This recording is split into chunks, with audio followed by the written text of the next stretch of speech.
is your name? Where did you grow up? What school did you go to? Who are your closest friends? Have you ever been in love? Who was your first love? The answers to these questions make up who you are as a person, your identity. But what if your identity was lost? An estimated number of 4,400 unidentified bodies are found in the United States. Of those, about 1,000 remain John or Jane Does after a year passes. Without a family or friends to come forward, authorities in these cases often have little to go on. Today we're going to discuss a case that is just that, an unidentified woman. But there's just one difference. This woman is alive. And despite having vague memories of her past, she can't quite put her finger on a lot of the details. No one has come forward to claim this woman as their relative. And so she spends her days wondering, who am I? Today I'm joined by returning guest Elaine Erickson to discuss the story of China Black. She has a story. It's just a matter of finding the pieces and telling it. This is episode 31 of 1 minute and 43 seconds, a true Unsolved Mysteries podcast.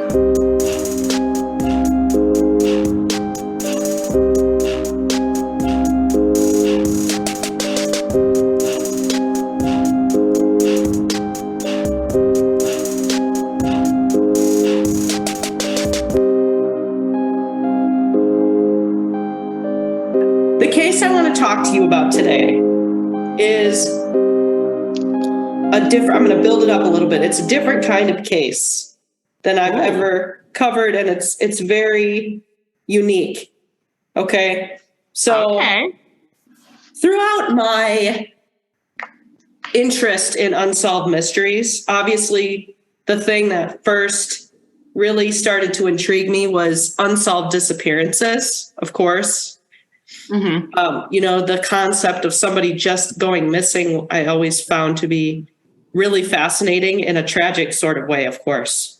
Right. But then there's a whole other genre of people that are unfortunately found deceased that are unidentified, which is very sad. Oh, sure. Mm-hmm. Yeah. I mean, there are people that go missing all over the country, and they either had no family or nobody came forward to claim who they were.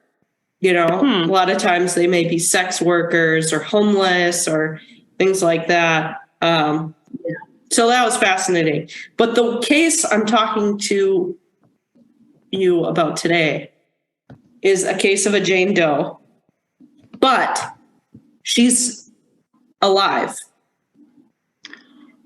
Oh, okay. Yeah.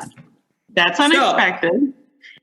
So this is China Black, or so that is what she calls herself. Okay. Okay. This is a woman that has been living at an adult foster care facility by the name of Beyond Boundaries in the Detroit metro area. Okay. And from what I can gather, she's been living there for, I want to say like close to 8 years now. There were some conflicting sources. China is a double amputee. She's missing her legs from the knees down, and she's also missing her pinky finger. She does not remember who she is. And so far, nobody has been able to figure out who she is. So how is that possible, right? Mm-hmm. She has no memory, basically, of her life before she came to the care facility.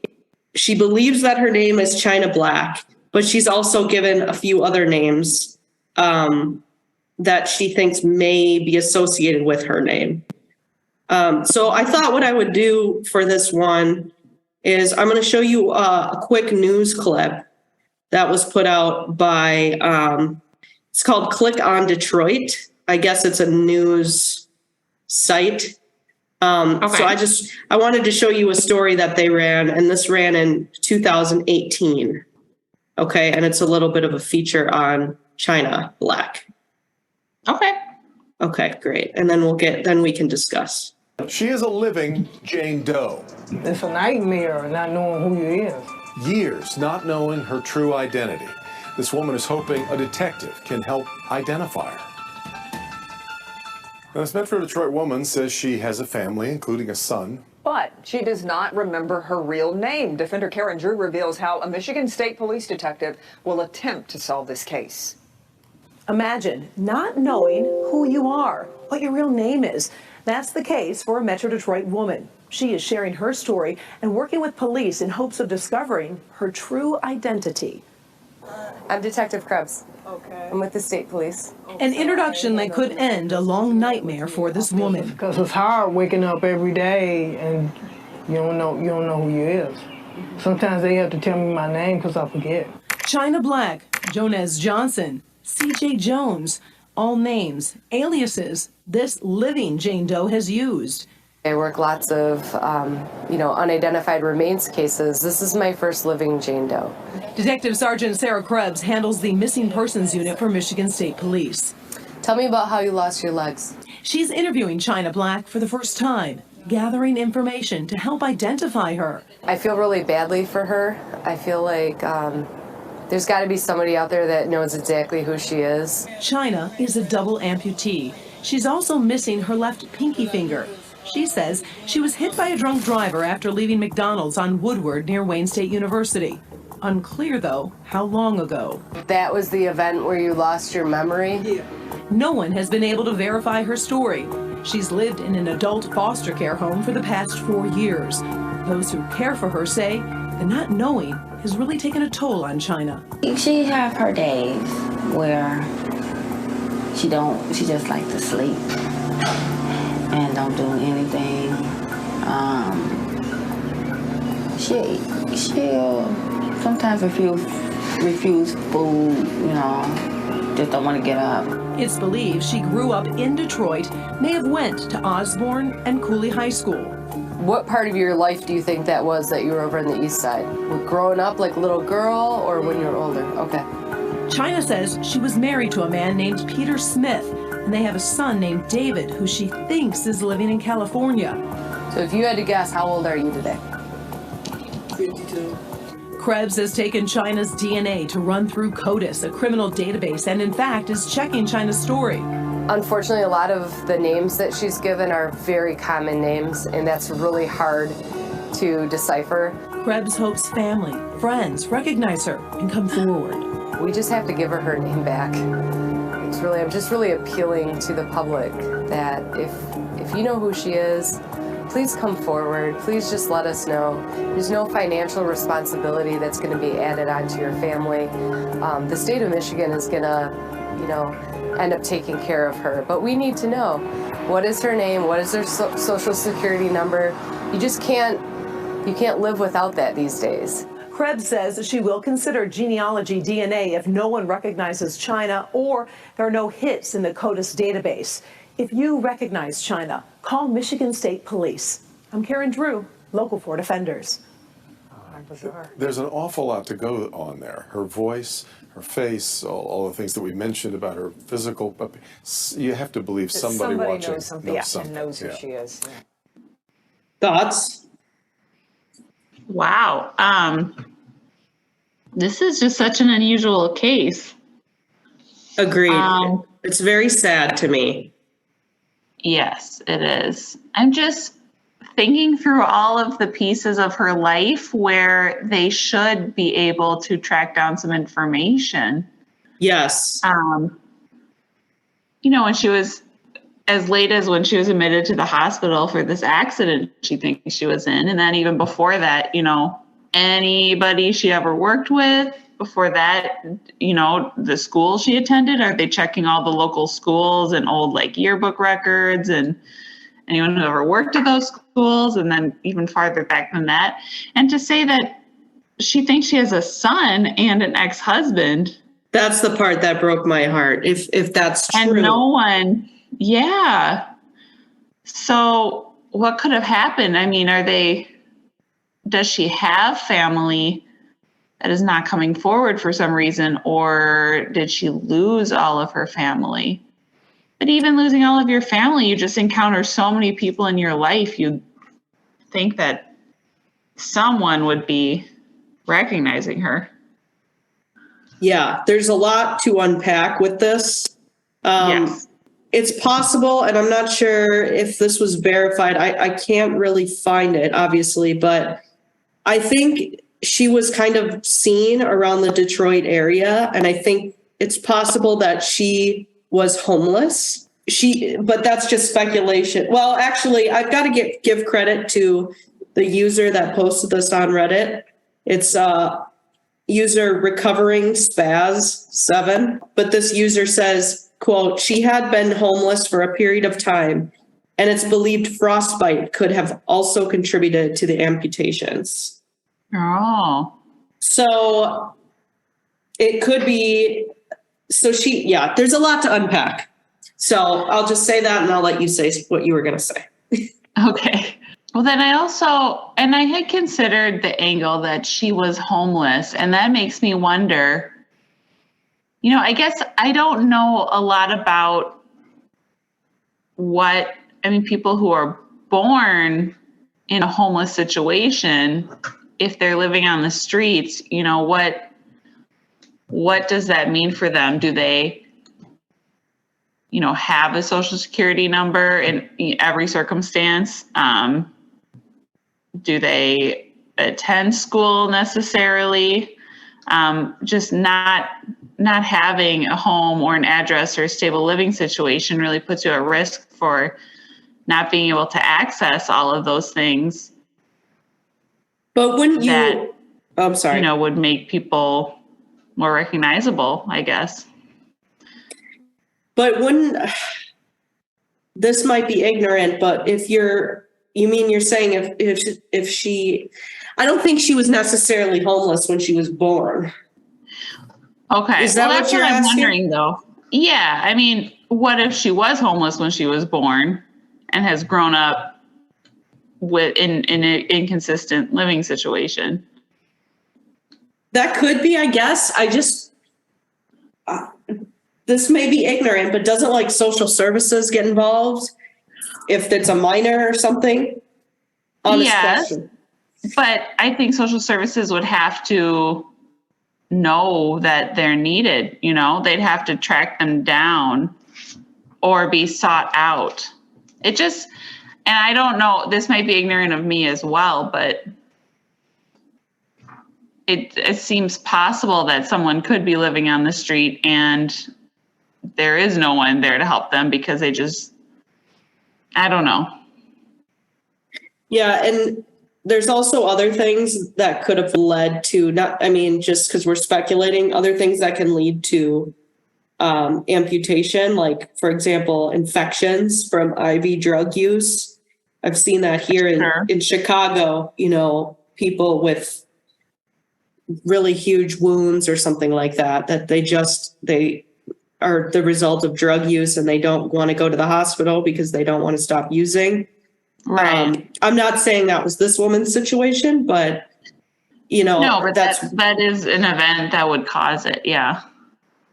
The high risk. I don't know that would be her situation, because then you think she'd be experiencing withdrawal after the accident, after the amputation.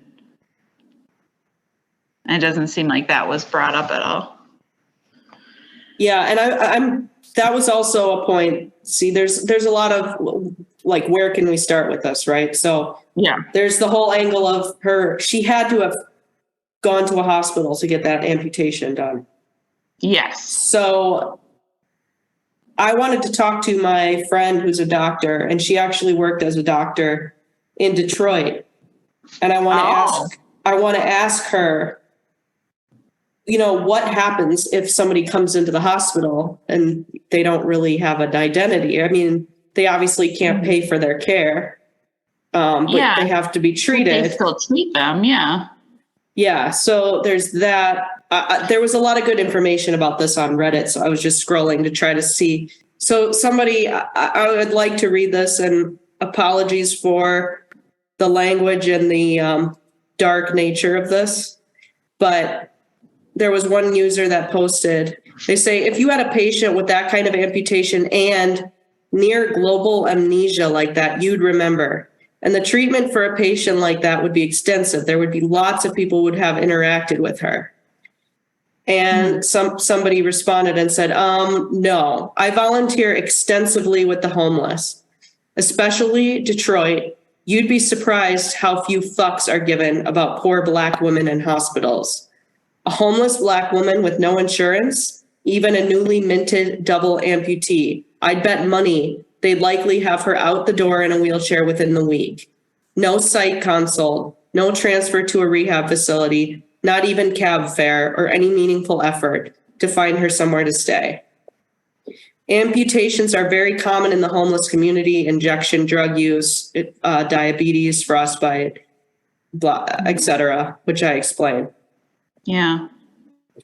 And yeah, so this person even says, quote, I had a girl I worked with who lost her leg after being hit by a train at 19. She told me she saw one psychiatrist in the hospital who stayed for maybe half hour and then left making a joke, quote, stay away from trains. Wow. So inhumane and very upsetting. Now, let's not paint the entire medical community as this kind of callous. No. But this is, I guess, the nature of a big city and the nature of, low income individuals, I guess. I don't know. So there's that. Yeah. Yeah, there's a lot of people to treat. So, but I mean, how often are people performing double amputations like that? Well, that's a good question. And that's what I wanted to ask my friend about. Yeah. So maybe I can ask her and, insert a little edit in here, because that would be interesting for me to know as well.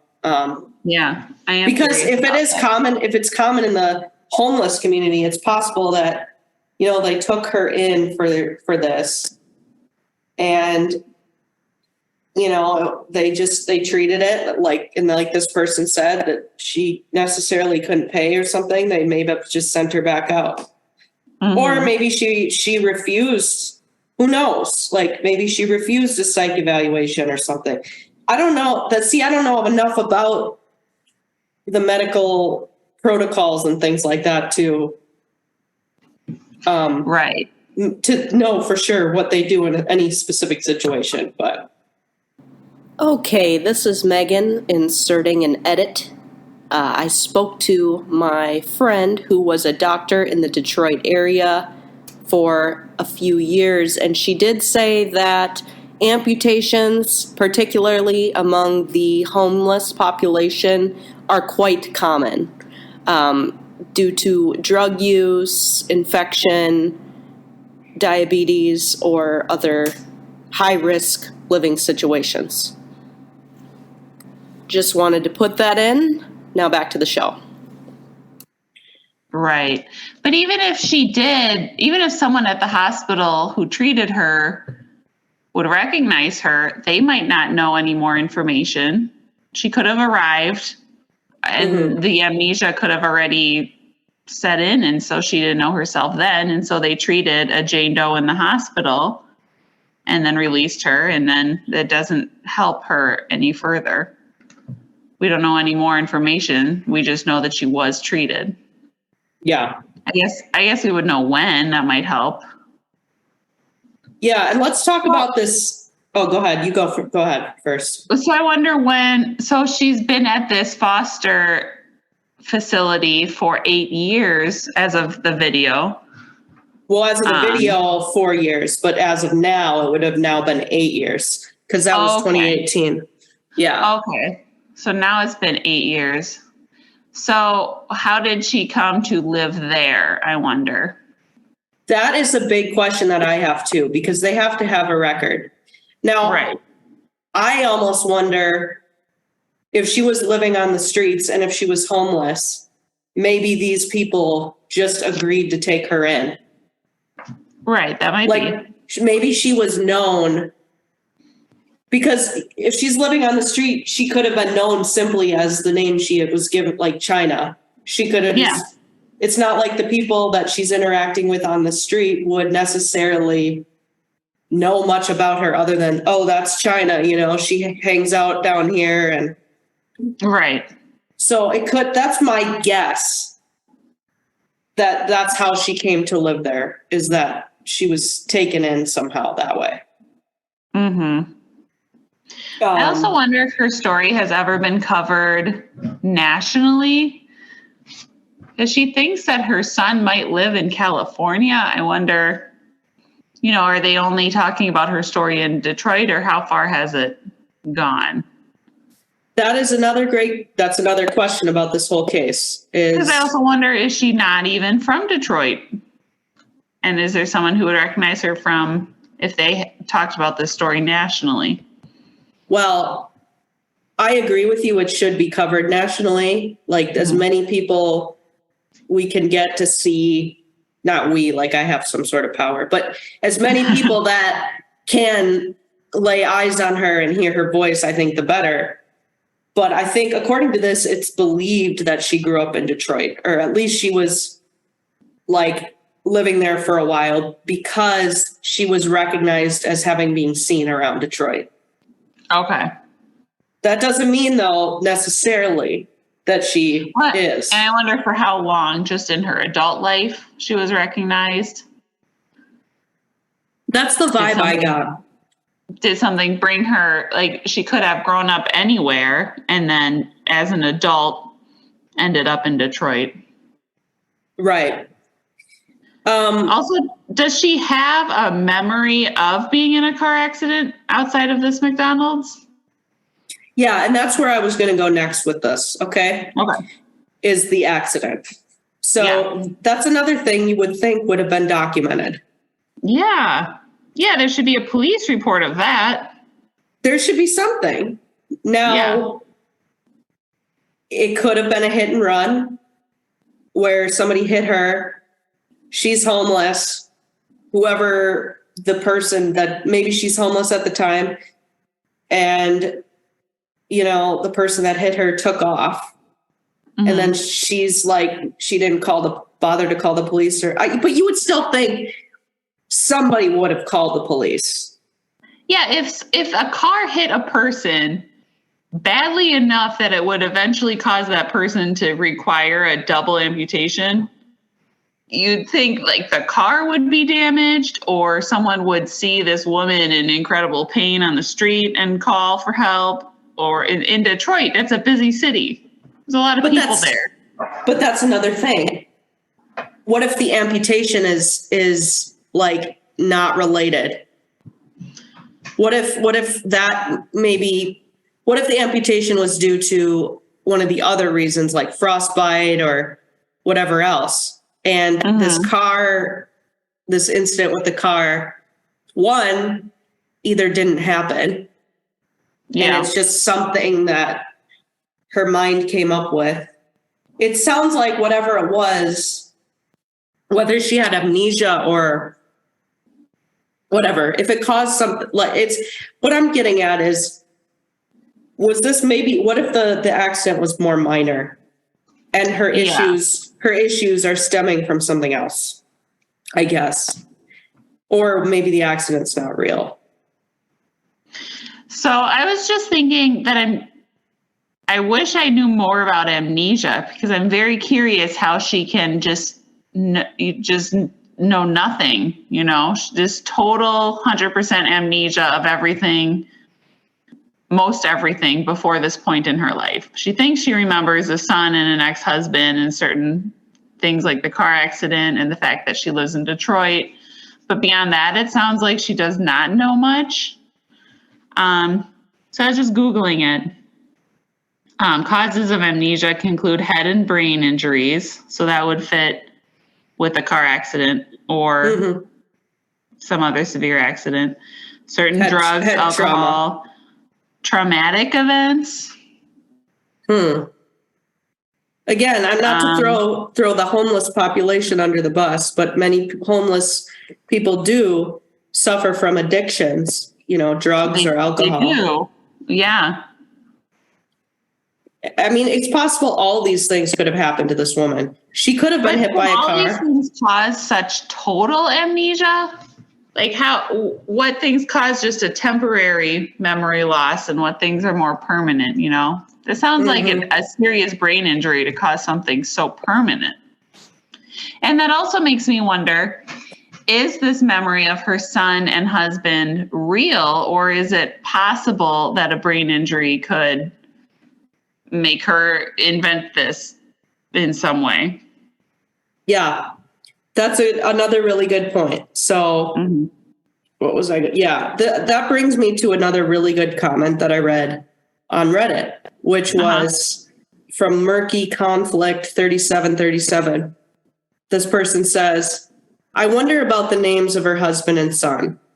Depending on the amnesia, she could be misremembering her brother and nephew, or cousin, or close friends, or even characters from a movie or TV show. Could she even be could even be from an obscure book she read. She might even have a husband and son, but their names are not Peter and David Smith. So, this person says, memories are not always accurate, especially for someone with a brain injury / potential mental health issues. Yeah. Which is going along with what you're saying. Maybe none of this is accurate. Yeah. She's an unreliable source because we don't know the extent of her brain damage or amnesia. Right.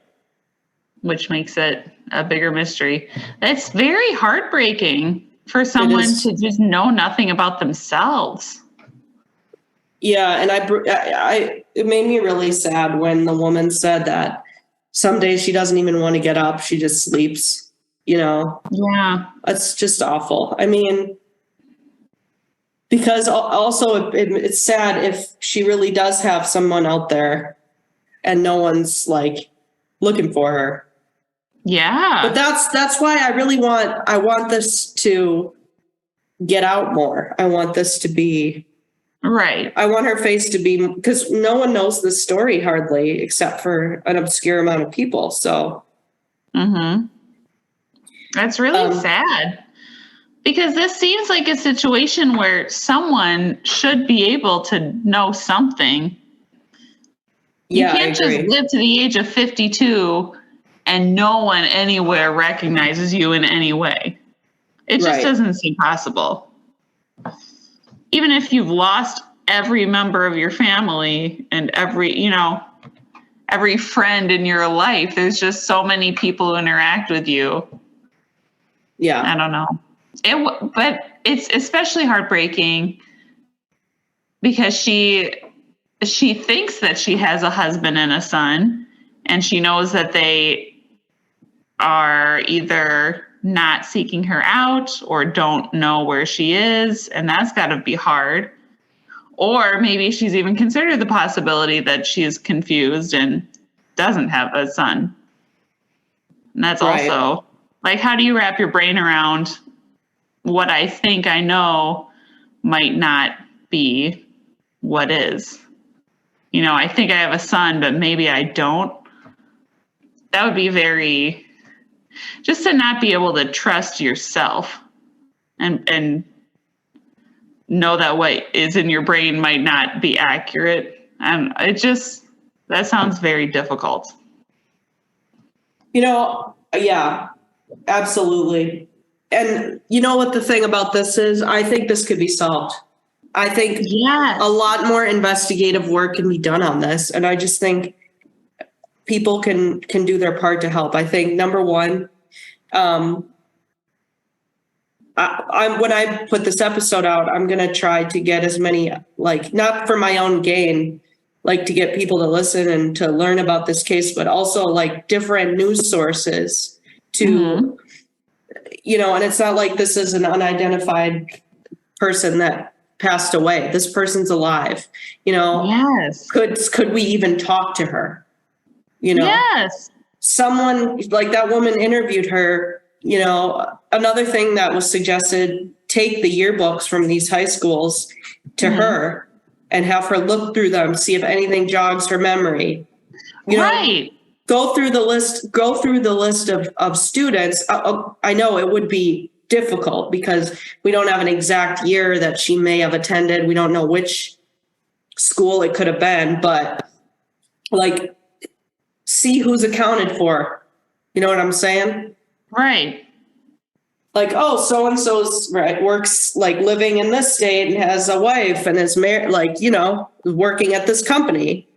Is there anyone they could narrow down like that? They don't know what happened or like something like that. Yeah. Yeah. Track down the people who are roughly the same age and went to an area high school and just look at this face. Does she look vaguely familiar? You have to wonder if she saw anybody from her past in real life or even a picture from her past. Would it help jog her memory? I think that it would. I think so too. And I'm not an expert. Yeah. Yeah. So, and then the whole thing about her husband and son, Peter and David Smith, unfortunately, incredibly common names. Mm-hmm. So I understand the difficulty there, but I think you start with the high school and kind of trying to develop a timeline for her life. And Yes. once you find out, if you're able to find her in the yearbook, then I don't know. Then you go from there. Like, you just dig for as many records as you can find and try to piece it together. I think that. Yeah, go ahead. Sorry, I was just thinking, I know that they have age progression software.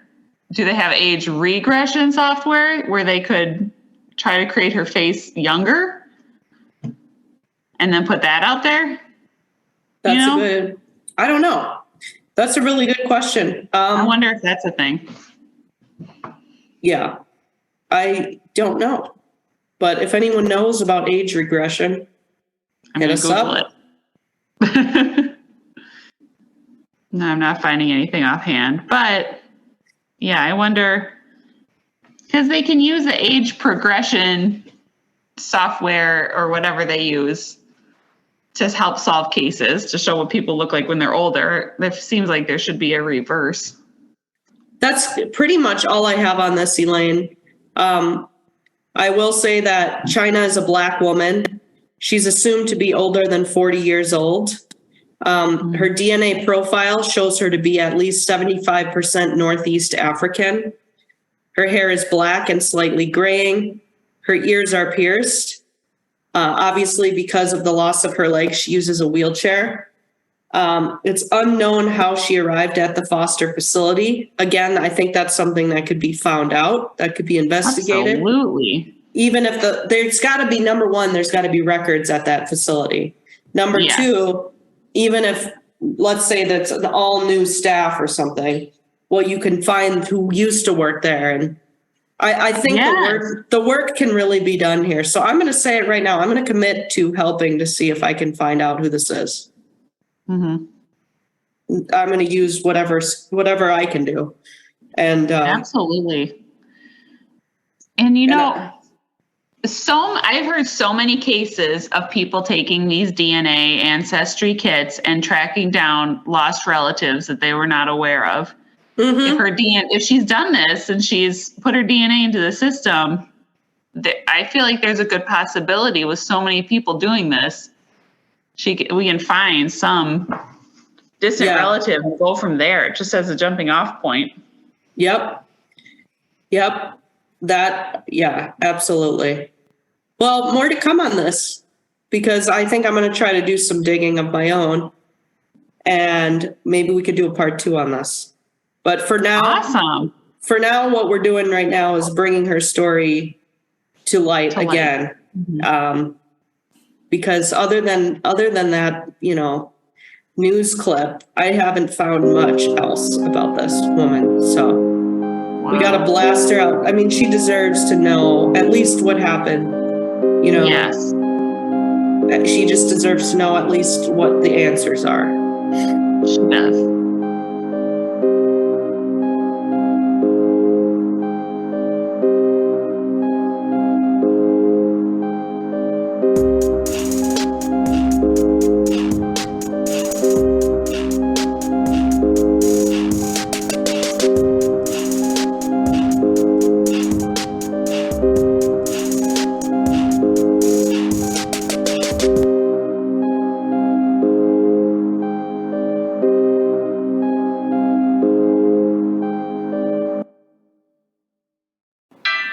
One minute and 43 seconds is dedicated to my number one fan. Thanks, Dad. I love you and I miss you.